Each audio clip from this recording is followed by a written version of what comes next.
நீண்ட வருடங்களுக்கு பின்பு பார்த்து கொண்ட 2 ஆண் காட்டு யானைகள் பாசத்தில் தழுவி கொள்ளும் காட்சியை பார்த்து கண்டு ரசித்த மக்கள்.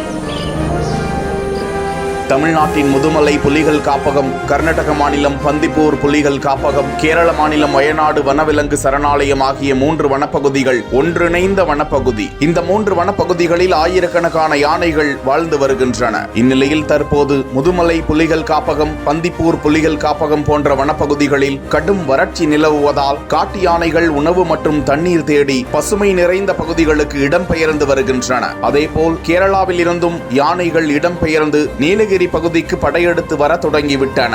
அவ்வாறு 2 பகுதிகளில் இருந்து பந்தலூர் அருகே உள்ள சேரம்பாடி பகுதிக்கு வந்த 10க்கும் மேற்பட்ட காட்டு யானை கூட்டம் அப்பகுதியில் முகாமிட்டு இருக்கிறது. நீண்ட வருடங்களுக்கு பிறகு 2 காட்டு யானைகள் நேருக்கு நேர் சந்தித்துக் கொள்ள அவை மோதி கொள்ளவில்லை. அதற்கு மாறாக தங்களின் பாசத்தை இப்படி வெளிப்படுத்திக் கொள்வதாக வனத்துறையினர் கூறியுள்ளனர்.